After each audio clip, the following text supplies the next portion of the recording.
welcome to this edition of the Propane Pals. My name is Peter Riedel, and today we're going to be cooking up a feast of mill meals. Stay tuned, we'll be right back.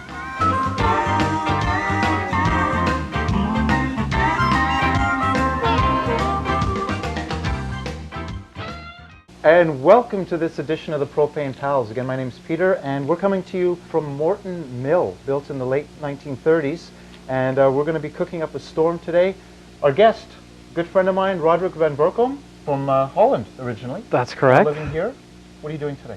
Talk to me. Talk to me. Okay, here we go. Quickly. How much time do we have? Oh, this is a fast one. So fast one? 10 minutes, 12 minutes. Okay, I'll chop slowly then. Just talk slowly. Okay. Well, basically what we're going to do here is a pasta del mar. It's one of my favorite recipes. It has a it's very easy, very light to digest. Ingredients are obviously seafood. We have salmon steak here. We have some shrimps. We have some mussels, some scallops, and we have some snapper. What we're going to do is we're going to heat up some oil in this pan. Little dash of olive oil, and we'll heat it up in this frying pan. Now that's a lot of fish. Was that expensive?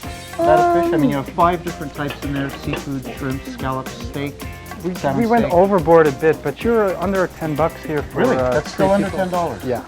Okay, and that's easily a meal for 2 to 4 people. I would say 3 to 4 people. In your case, well, that's enough. By myself. I'll be lucky if I get any. By myself, yeah. I think I'll just head off as soon as it's done. Great, super. By the way, I've tossed in this pasta. Bit of butter. Mixing both.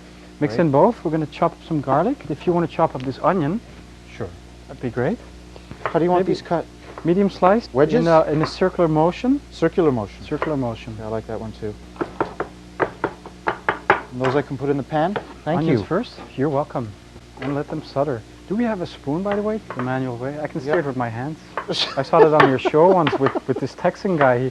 The way he tries his oil to see if it's hot enough. That's right. Just stick the whole hand in. Just stick the hand in there. Well, better than the forehead. A little bit of salt, a little bit of pepper.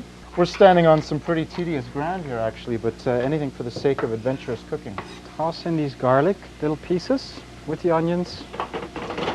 There we go. You want to both do this? You get that side and I'll do this side. Okay, you'll stay there then. Okay. There, isn't that fun? Oh, love it. Now these go for how long? Until they're like golden brownish. Golden brown, okay. Yeah, so a few minutes. And after that, the procedure is like lightning. It is. Basically what we're going to do is we're going to add some curry in here first. Now this is mild curry, and it's medium, and so we're going to put half a teaspoon in here. And we're going to add some white wine with that. That's curry paste. Definitely one of my favorites. A little bit of white wine. And listen to that There's sound. that sizzle. And then the curry paste you mix right through. You mix it right through with the wine. I like to use a little bit of wine. You got to have wine in this recipe regardless. Now that looks like quite a bit of onion. Is that too much onion? You know, it's going to be quite a bit of seafood. It looks maybe a lot because the pan is smaller. Okay. Should use my pan. My pan's bigger than your pan. All right, well, while this is sizzling up, we're going to take a little break for a tip time, and we'll be right back. Tip time, tip time, tip time. Now, barbecue season is any time. It doesn't have to be seasonal. And with that season approaching, we are looking at barbecues and shish kebabs, etc. You have a choice when it comes to shish kebabs. You can use the metal skewers, or I like to use the bamboo skewers.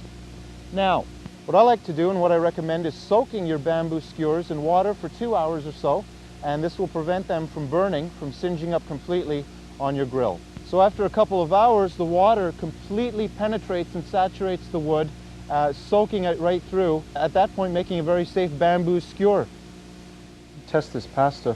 Now a little trick for whenever you're in a mill testing pasta, we don't have a roof or a fridge, so just toss it against the nearest saw blade and it's ready. It sticks. What's next? Okay, so next we have the sour cream. Sour cream? And that's going to make our sauce more or less complete. Integrating with the onions and curry. Integrating, I like that. Now how much was that? About a cup?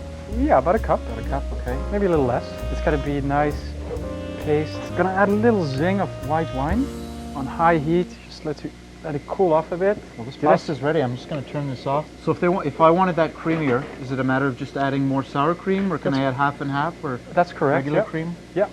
A little bit more sour cream you can put in here, definitely. Do any of these ingredients get put into the pan at a different time, or does everything go in at the same time? Everything basically goes at the same time. Okay. What we're going to do as soon as everything is finely chopped up, then we'll throw everything in and we'll cover it. You might want to add a little bit of white wine in there just so to steam, for example, the mussels if they are ready, because they will open. They open up. It takes about how long? A few minutes? About Usually? 4 minutes, Okay. 3 minutes. Steaming in white wine. Medium heat. Okay, at this point I'm just going to start chopping tomatoes. That's a beautiful color. Look at that. Oh. Scallops, shrimps, mussels, salmon steak, snapper. A little bit more wine still. I think those have opened up. Let's give a look, see what they look like. Did they talk to you? Yes, they told me. told you? Open me. You can see here. Open sesame, We have open our you. Mussels that have opened up, and that's just a couple of minutes of steaming. Other way to see it also is the salmon, sort of the white, the fatty comes out. I guess what we're going to do, blush this off again with some white wine. This is going to be succulent, my goodness. Oh, yeah. And in the meantime, we will be prepping the salad. Now the salad is basically consisting of, we have 3 different types of tomatoes, I think, or 4 actually, no 3. Is it 3? Yeah. Tomatoes on the vine, Roma tomatoes, and we have cherry tomatoes. And those 3 tomatoes will be sort of the basis for our salad. Now the salad will be tomatoes as the base. We'll have some basil, chop it really, really finely, because you don't want to have the big chunks of basil in on your plate. It gives you heartburns and whatnot. And then this is mozzarella cheese. And Does it give you heartburn? Is that right? I didn't know that. And a garlic clove in there as well, you'd like, right?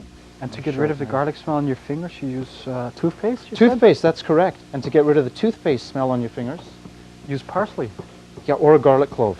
or garlic clove. Oh my God. Roderick van Verkom meets National Geographic. This is not only informative, this is educational cooking here going on. I'm going to empty this out. Now, again, you don't want to try this in your kitchen when it comes to emptying out pasta, but that's one of the reasons we're here at Be careful, Martin's guys! Mill. Okay, heads up down there. There we go. Nice little shake off. The great Oh, outdoors. solo mio. Back in there. Mix a little butter through this. And time flies like the wind. Fruit flies like bananas. Here we go. Sprinkle this over. A little bit of garlic. Voila. It's so light to digest. And the last little stage to the tomato salad, the basil. The basil. Basil, Basil. depending on what part of Georgia you're from. I'm from Basel. What we do with the basil is I took it off the leaves, you take them off the stem, you all stack them on each other, make like a little mountain here of basil, sort of crumble them up like that, Mountain of basil. and then you cut them, and in professional terms, chiffonade. Now, I didn't know that. Don't throw these stems out, because these stems you can put into a bottle of canola oil, olive oil, motor oil, anything at all, and after a few weeks the oil will actually start to take on the taste of basil. Very subtle, very nice, but definitely distinctive. Do you mind if I start ladling out some of the seafood pasta onto Yeah, the definitely, seafood? definitely. onto That would the be pasta? wonderful. Because I can't wait anymore. All this talk about basil and I'm starving to death.